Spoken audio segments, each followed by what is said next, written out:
It's Rob! Tony! And I'm Jeff. We're in gaming. And that's you. Hey gamers, and welcome back to the Inn. I'm Rob, of course, or Warshack if you want to call me by my in-game name, and today we're going to be knocking out some Tempo Priest, really fun deck. I believe the last deck guide we did on Priest was the Dragon Priest. That was great too, but this is definitely something you need to look at, and definitely try out if you've got the cards. It takes people by surprise, because most of the time when you play against a Priest, you expect to play Control Priest or Dragon Priest, but Tempo Priest, people are like, what the fuck? So, off the bat, gonna get rid of the Holy Nova, keep the Northshire Cleric and the Power Ward. Hopefully we can get like a 2 or 3 drop. A light. Sure, I'll keep a light of the Nara. And for those of you, who are new, we play 3-ring games. We hopefully win all 3. We talk about the deck, talk about why I do what I do, and why I do it, and that is that. And we'll also discuss the deck guide at the end. So we're going to bump our Northshire up because there's really no other play, and let's get some draw in there. The Shadow Priest Greetings. is alright, and I didn't mean to say Shadow Priest, I meant Soul Priest. The Shadow Priest is the 6-drop, 4 or 5, take control of a 2 or less. Alright, so there's not really a play here. Right away. Unfortunately, we can swing for 1, or we can buff it up. If we buff it up, we're prone to Ironbeak Owl, Right away. and since he used his passive, I'm expecting him to be playing the Handlock. And we know he runs 2 Ironbeaks, or at least 1, so I'd rather not, make my guy a 1/7 for no purpose. If we draw into, like, a Lightbane or Darkbane, that'll be great. So he played the Twilight Drake, which kind of just confirms he's playing either Handlock or Dragonlock. We got the Injured Blade Master, which is really nice, because now we can play the Blade Master, and we can either Holy Circle, well, we can swing into the Drake, and then we can do Holy Circle or Light of the Naru, summon a creature, and then Holy Circle, and then it'll bring our guy to 5/2, but I think I'm just going to Holy Circle, and then Power Ward the... depending what we draw. Let's draw 2 cards and see what we get before we start calling shit out. And I know I could have summoned another, I could have summoned a Light Warden or whatever she's called, but that makes me pretty prone to a Hellfire if he has that, so I'd rather not summon a bunch of creatures right now. So I think I might Power Ward this just so he doesn't swing into the Drake and then Mortal Coil it. Job's done. Yeah, okay.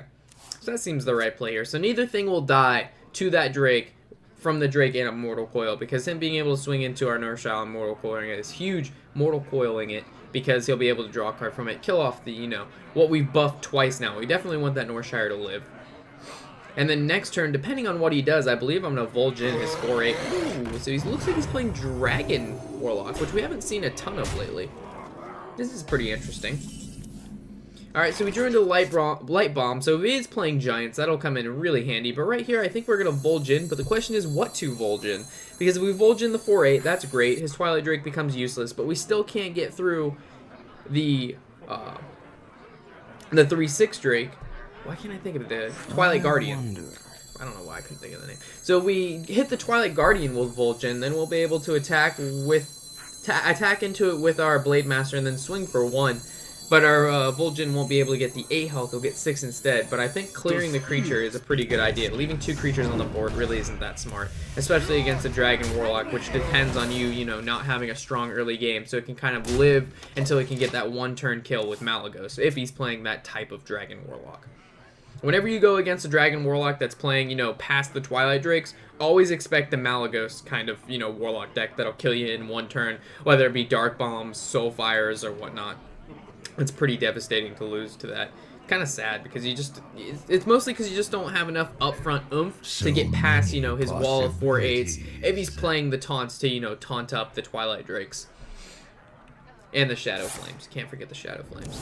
So he's going to sack for 2. He's got 3 mana left. It doesn't look like if he plays another creature, it might be giving that taunt, or maybe an Ironbeak to kill off our Vol'jin. So he'd like Ironbeak the Vol'jin, or the Northshire if he doesn't want me to draw anymore. Okay, so he's targeting it with something. Okay, so he did Ironbeak. And he's going to kill off the Injured Blade Master. That's kind of strange. Yeah.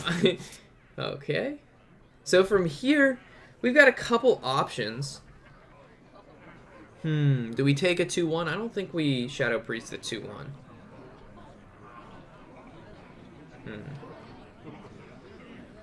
We could Soul Priest. I must consider. Hit the Ironbeak. and then swing for 7. Oh no, we can lightboard one of these. So we can lightboard that, or Light of the Naru. I'm sorry. We'll target this as well. We'll swing it to Northshire. We'll summon a whole bunch of 1/2s, and we'll swing for 6. So now we're prone to Shadow Flame and Hellfire. So hopefully he doesn't have either one of those. Yeah. So if he has a Hellfire, he'll actually kill all 4 of our creatures, and if he has like a Shadow Flame Watcher, that would also clear our field. So he has the Sylvanas is going to take up all his mana. Okay. So if we actually swing with everything here, would that be a bad plan? So we have how much damage here? We've got 9, 10, 12, 14, putting him at 3. I don't think he's playing Giants. If he had Hellfire, he would have used it. And if he has Shadow Flame, he's obviously going to use it next turn. So I don't feel like there's a reason to really worry about Sylvanas. We should probably just swing face, use our passive to deal that 2 extra damage. And I don't think I'm going to play anything else because whatever I play is going to die to Shadow Flame because nothing in my hand has above that 5 health mark. And if it did anyway and he Shadow Flames the Sylvanas, he'll take control of my creature. So putting him at 3 health isn't bad here, especially since he's not running Handlock because he can't, you know, double Molten Giant out into a taunt. Just dealing with 2 9/9s with taunts, even though Light Bomb would clear them out. And if anything, we could still Shadow Ward Death. So I figured this play would have been good against either class, even though we obviously know he's playing Dragon Warlock. So what you gonna do there, mate? And like I said, for those of you wondering about the deck list, we'll talk about that at the end of our 3 ranked games. If we can manage to pull off 3 wins with this makeshift tempo priest deck I've built. It's actually doing fairly well. It took me from, I believe, rank 8 to rank 5 with 1 or 2 losses. So we've gotten so far, and hopefully we can, you know, keep it going with these 3 in a row. So I'm not really sure what this guy has planned. If he has Shadow Flame, he would have used it. So he's going to swing for 5, which is a bit interesting. Okay, so he did have Shadow Flame. I don't know what he was really thinking about there. So Sun Fury Protector, obviously since everything died, his Sylvanas didn't take anything. We're obviously going to take his 2/3, that's without a doubt. And we're going to heal ourselves up. We could have played Northshire Cleric, but then we would have just left ourselves, if he has Hellfire and like a Dark Bomb, it would have cleared the field. So I figure we'll just save Northshire Cleric. It only costs 1 mana, so he played Chill Maul, so that's getting Shadow Ward Death next turn. And if we would have played the Northshire, it would have died. So I'm glad I didn't play her. Because Chill Maul's going to do 3 of everything. Yep, because he has a dragon in his hand. We always assume he has a dragon. And of course, the 4 damage takes it for lethal. So that's game number 1 against the Dragon Warlock. Nice, nice, nice. And that was unexpected. What was unexpected? The Chill Maul was unexpected? What do you...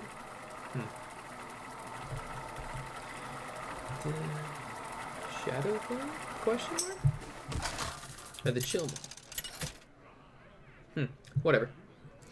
So going into, we're playing Druid. We can only assume he's playing Ramp Druid. If he's playing Cancer Druid, we'll know right off the bat. I feel like there's really nothing great in this hand. So he did say the Chill Maul. It was a Dragon Warlock. Alright, so we're going to get rid of everything here. We're looking for Zombie Chows, Northshire Clerics, Lightbane, Darkbane. So we got a Zombie Chow. That's one of the cards I stated. And Light of the Naru doesn't really help a ton in the early game. But since we have the Soul Priest, it does. Because if we're able to play this on turn 5, he had played the Twilight Drake and the Twilight Guardian. So I don't see, it's not that unexpected if he played Chill Maul. He's running a Dragon deck. So we're going to heal him to make sure he knows he's good. And we're going to swing for 2, obviously. You gotta heal before you attack, guys. It's just one of those things. It's just really powerful play. They don't expect it. Takes them off guard. Alright, so he's going to Wrath our 2/3, which means next turn, depending on what we draw, it's not gonna die. Ooh, Injured Blade Master. Nice. So on turn 4, we can actually Light of the Naru that up. And then we can also Villain's Choice if need be.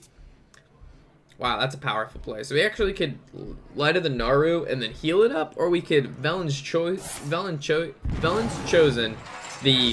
Lightbane that comes out of it, so she doesn't die. She only has 2 health, so if he has a Living Roots, it would die, depending on what we draw. Ooh, Lightbane. Alright, so I think I'm going to heal this guy up no matter what, because obviously 3 health is not safe. But I think I'm going to summon a minion instead of powering one up, because if he does have Keeper of the Grove, which on turn 4 I would assume he does, let's just call it. So if we buff up our Light Warden too much, he would just silence it and kind of waste our spell and also kind of deny us from, you know, the push we're doing on the field. But if we actually put down a creature, or worst case is swipe, And if he uses swipe on a 3-4, we actually still keep the other 2 minions, which next turn then we can heal them up in Velen's Chosen and get them pretty buffed up. Okay, so we did swipe. Not that big of a deal.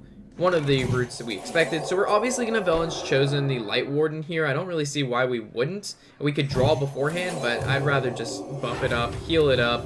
Now it can't die to a swipe. It's going to have 5 attack, and we're going to swing. So we got an 18 health on turn 5 with a Priest deck, which is pretty nice, because Priest really isn't known for dealing out a decent amount of damage or having field control that early on. It's a very control-based deck, and you use kind of your later game creatures, Light Bombs, Holy Novas to keep the field. So there's the Keeper of the Grove that we expected on turn 4 if we would have Velen's Chosen then. But we drew into another Velen's Chosen, which is nice. Very nice. But we'll definitely be Shadow Priesting the 2-4. That's probably a really good card to grab.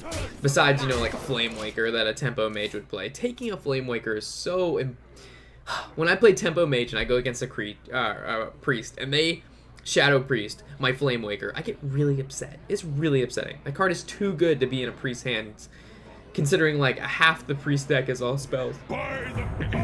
So he's going to Emperor, and that's going to be game, because we're just going to be able to Velen's Chosen one of our creatures for the lethal, because right now we're at 11 damage, and the Velen's Chosen supplies us with 2 more attacks. So we're going to swing for 4, swing for 6, swing for 1, and swing for the Keeper of the game. So there goes another win with the Tempo Priest deck. We got one more, guys, until we get our 3-win streak. We'll talk about the deck, like I said, after that, and then from there, that would be the video. Awesome stuff. So let's go into... Bam. Holy shit, there's 2 people spectating me right now. I feel like I'm being watched. I am being watched. Alright. So, I wonder who we're going to play next. I think after this deck guide, we might do Mid-Range Hunter 2.0. I'm looking forward to playing Mid-Range Hunter some more. Surprisingly, I normally hate Hunter, but... Alright, so we're definitely going to get rid of Light of the Naru, but to keep Velen's Chosen or not is, if we draw Lightbane or Darkbane, it's so worth it, but if we don't... fuck it, we'll keep it,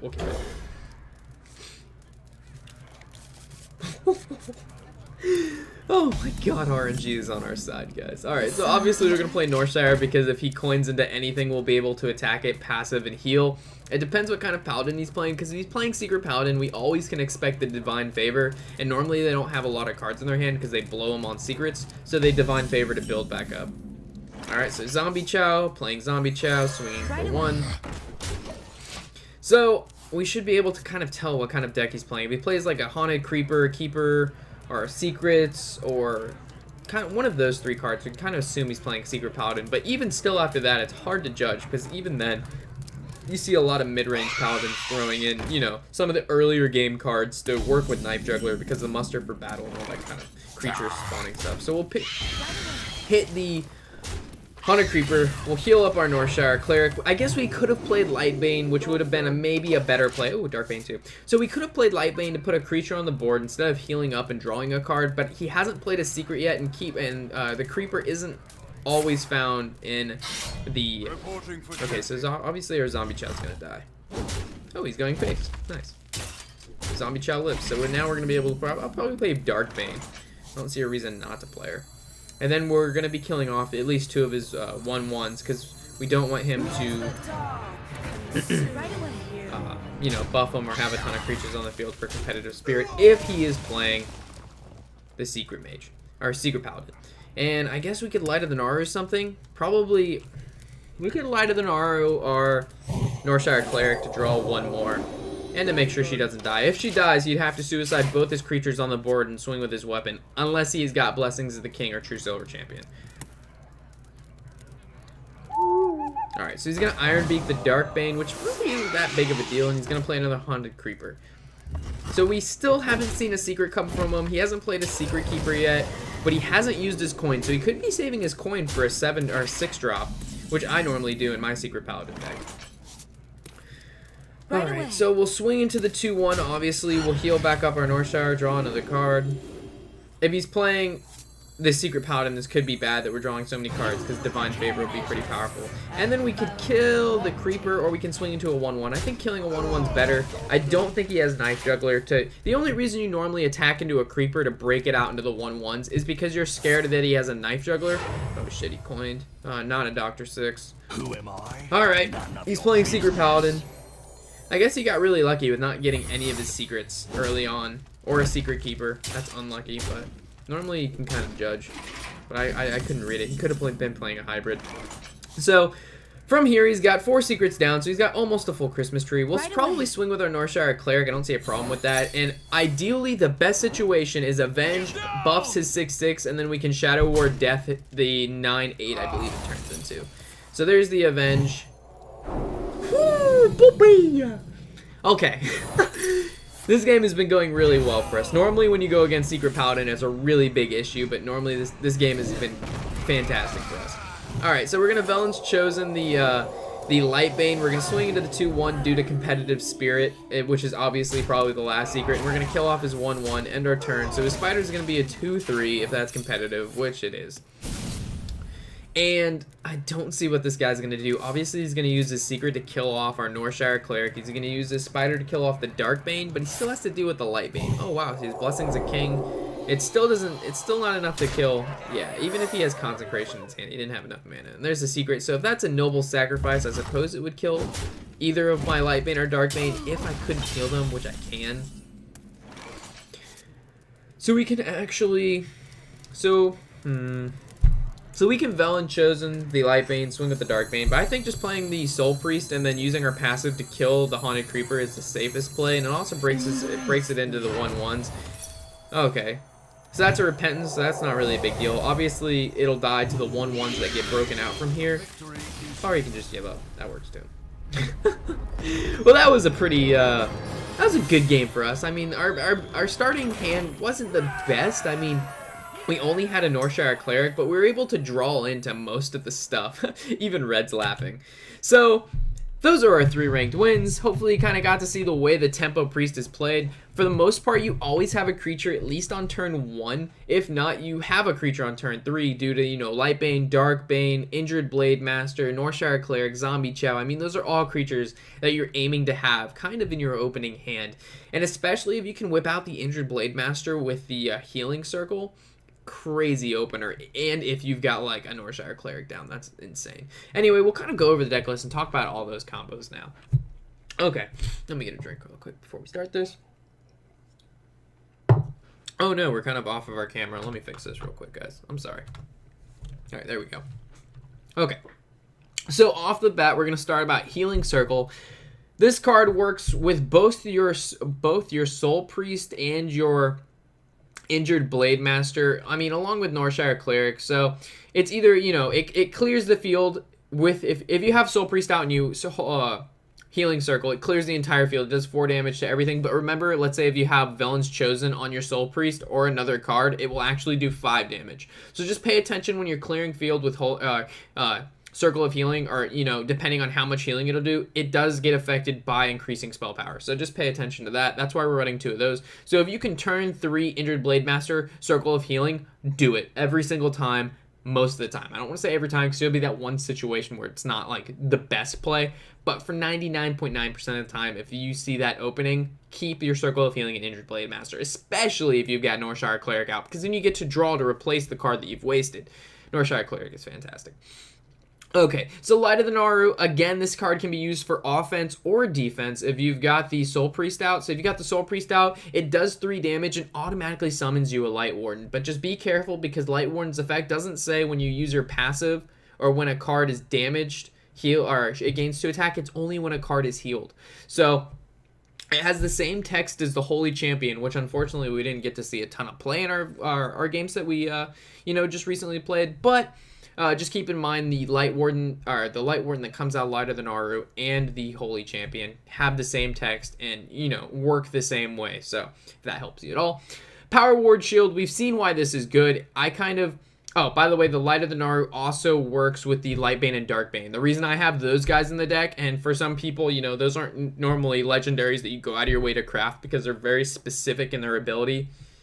We'll talk about those in a second, why they fit into this deck, but just keep in mind how many spells in this deck target creatures. I mean, you've got Light of the Naru, Power Ward Shield, Velen's Chosen. I mean, those are 6 cards in the deck that specifically target creatures, which Lightbane and Darkbane benefit from the most, and the benefit is huge early on in the game. I mean, if you can have a turn 4, 5, 7, or 5, 8 with Divine Shield, or what the fuck? Who does that? I mean, besides obviously Handlock, which can summon 8/8s on turn 4, which is absolutely fucking broken in my opinion. But we're a Tempo Priest. Let's pay attention to that. So Narshire Cleric, we've kind of been over that. I mean, if you play Hearthstone at all, you've seen this card in every priest deck. Every time a card is healed, whether it's yours or your opponent's, keep that in mind. You draw a card. So let's say there's 2 cards on your side of the field, 2 cards on your opponent's side of the field. Use Circle of Healing to heal 4 cards, because 4 cards are being healed. Circle of Healing not only heals your side, but also your opponents. Keep that in mind. You draw 4 cards. Also, a good combo that takes people by surprise is if you can have like a Light Warden out or a Holy Champion, being able to, Holy Nova and then Circle of Healing. That does a ton of, it not only does good damage, but it also heals the guys on your side of the field, damages your opponents. So when you Circle of Healing, it heals your opponents back up. And for every card, it heals your opponents, it gives that card +2 attack. So you can actually make your your Holy Champions or your Light Wardens huge creatures which can end games if you pull the ceiling or Circle of Healing out and the Holy Nova or whatever combination you want to use to heal as many creatures as you can. Okay, so Zombie Chow, this is normally a card that always heals your opponent for 5. Not in this deck. If you've got a Soul Priest out, the Zombie Chow will actually do 5 damage to your opponent. It won't heal them for 5. So it's a good burst down card if you can combo it with the Soul Priest. Let's say you Soul Priest already have a Zombie Chow out, and then you Circle of Healing. Since the Soul Priest lives, the Zombie Chow will actually die and deal 5 damage to your opponent, and then also it's going to deal 4 damage to everything on the field because of Soul Priest's ability from Circle of Healing.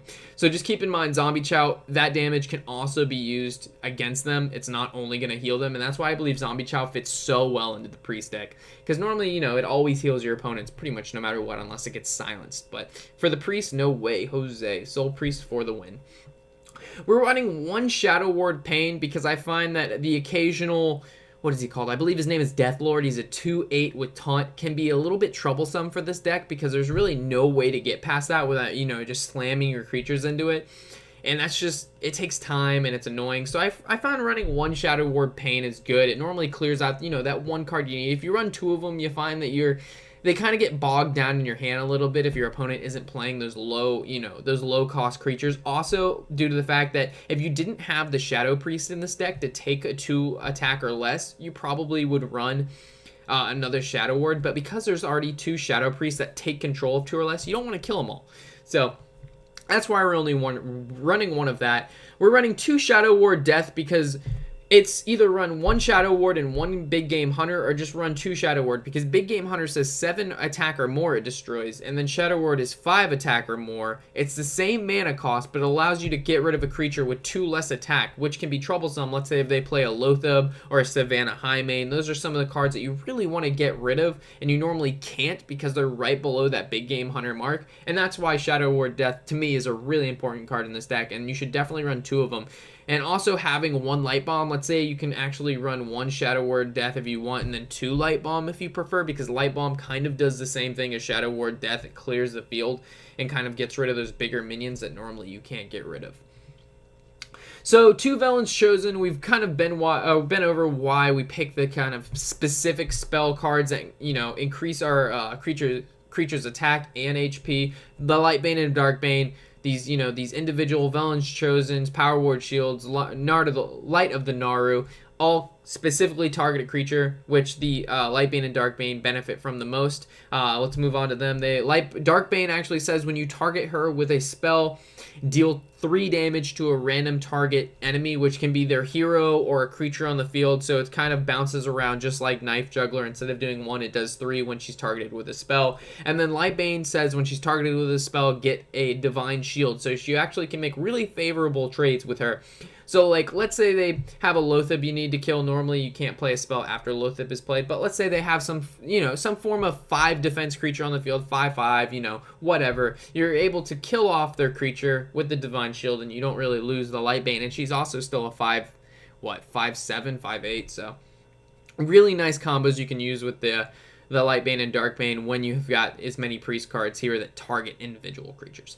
The Injured Blade Master, this guy actually, he was played a ton when the game first came out in kind of vanilla Hearthstone, and then he kind of he disappeared for a while, and now he's really coming back because the Circle of Healing, the Light of the Naru and Circle of Healing, with him on turn 3, if you can coin out the Light of the Naru, or if you can just, on turn 3, play him and the Circle of Healing. It's just a 4/7. That's a huge card to get rid of on 4/3, or on turn 3. I mean, he even takes out a Shredder and still has 3 health left. I mean, that's pretty good. And definitely a tempo card. The Soul Priest we went over while she's good. Just remember when you have the Soul Priest out that your passive deals 2 damage, doesn't heal. I've seen a lot of priests, even in the higher ranks, they will play the Soul Priest. They'll kind of use her ability offensively one time, and then the next turn they'll obviously maybe need to heal something, and they'll target their own creature or themselves, and they'll actually deal 2 damage to themselves.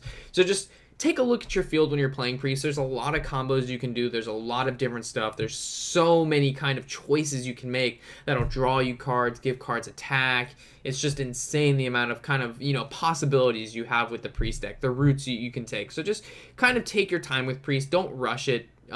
Look over your turns and try to make sure you're doing the best play you could possibly make. We're running 1 Holy Nova, or actually we skipped over Holy Champion. All right, so we're running 2 Holy Champions. This is, again, a really nice 4-drop. So we've kind of skipped over the Shredder, which in my opinion is a great 4-drop to play. But I think the Soul Priest, she definitely needs to be in a tempo priest deck along with the Holy Champion. If you don't have Holy Champions, I suppose you could take them out for Shredders, because Shredders are an amazing card. But for the fact that, Priest does a lot of healing in Holy Champion, as soon as you heal 1 or 2 cards, she becomes a card your opponent needs to get rid of, if not already right away. Because she's a 3/5, which isn't huge, but the first time you heal a card, she's a 5/5. So, I mean, definitely one of those cards your opponent needs to watch out for, and if they have 3 or 4 cards on their side of the field, and she lives a turn, and you've got Holy Nova, Circle of Healing, you can bet you're doing over 10 damage the following turn. And if you've got, like, a Zombie Chow and a Soul Priest out, game over. We're running 1 Vol'jin. This is also because, let's say you're going against a Handlock, which is a very popular deck right now, or, they play the Death Lord, or whatever they play, Twilight Drakes, that you need to kind of take that attack down and get past it. Well, a Vol'jin does it very well. This guy wasn't seen to be... when GVG, Goblin vs. Gnomes, first came out, this card really wasn't played a ton. I mean, you'd see him in some priest decks, but he really wasn't played a lot because of how fast-paced most of the decks were.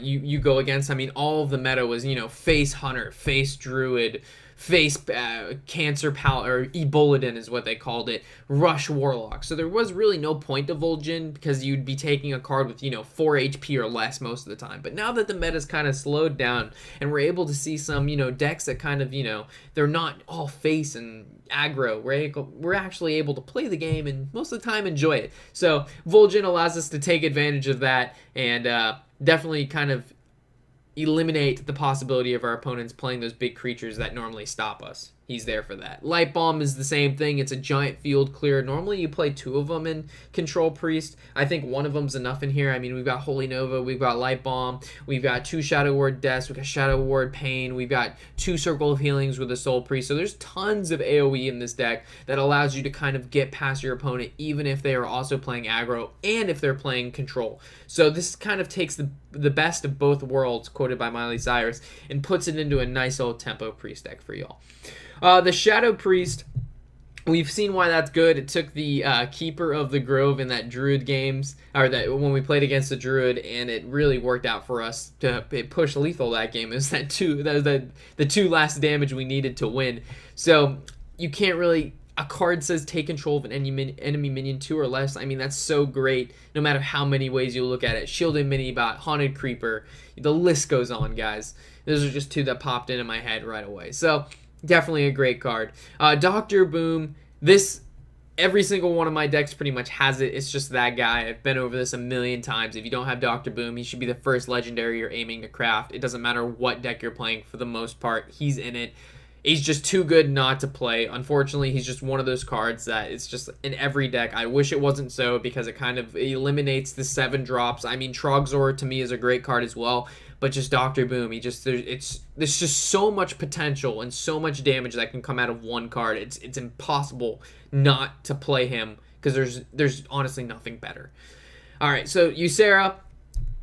It seems like this card would be a little late game for this deck, which it is, but I find normally if this deck can't really push out the early game that it needs, always having that, you know, at least 1 to 2 cards, Dr. Boom and Ysera, to kind of, you know, be the late game for you. You just don't run out of steam, and this is kind of what supplies this deck with, you know, even if you're, you know, out of most of your other cards, there's still some coal in the engine that you're able to, you know, kind of pump out that your opponent's going to have to deal with. Because I've seen a lot of, you know, aggro tempo decks that once it hits turn 7 or 8, it just completely runs out of steam. That's it. Game's over. But, you know, in most of my decks, I kind of throw in a little extra so that it just kind of pushes you over the hill when normally you wouldn't be able to get over it. And if you lose a game or two because, you know, you drew Dr. Boom and Ysera early on, it's a card game. It's just the chance of it happening. But most of the time, Ysera and Dr. Boom won't be in your opening hand like we've seen in the game we previously just played. So now that we've gone over the deck list and we kind of understand why I have what in the deck and we've kind of seen how to play the deck, hopefully you guys can go into ranked, destroy some people. Nobody expects the tempo priest deck, especially people in the higher ranks. They always expect the control priest or the dragon priest, so you'll definitely be catching people off guard. If you do not have some of these cards and you kind of want to find replacements, leave a comment in the section below and I'll kind of work with you on what is the best replacement for you guys and how to go about, you know, making changes that won't negatively affect the deck as much. Because obviously, if you change the deck, it will not play the same no matter what card you change. If you change a deck, it will not play the same. So I'll do my best to kind of, you know, work with you on how to keep the flow of it going, but it obviously won't be 100%. Also, if you do plan on leaving that comment and you don't have a card, let me know what you do have. I get a whole bunch of comments all the time of, hey, I don't have this, and this. Well, that doesn't really help me because I don't know what you have to recommend to replace it, because I could be going back and forth with you for 4 days saying, oh, replace this with this. Oh, I don't have that. Okay, well, why don't you try this? Oh, I don't have that either. Oh, why don't you do this? Oh, I haven't done that either. So just like let me know what you have that could possibly fit in that spot, and I will do my best to pick or kind of recommend what should go there. So with all of this said, thank you for stopping by the end. Thank you for watching my videos, and happy whatever the hell day it is. I'm Warshack, and I said that completely backwards. I'm Warshack, and happy whatever the hell day it is.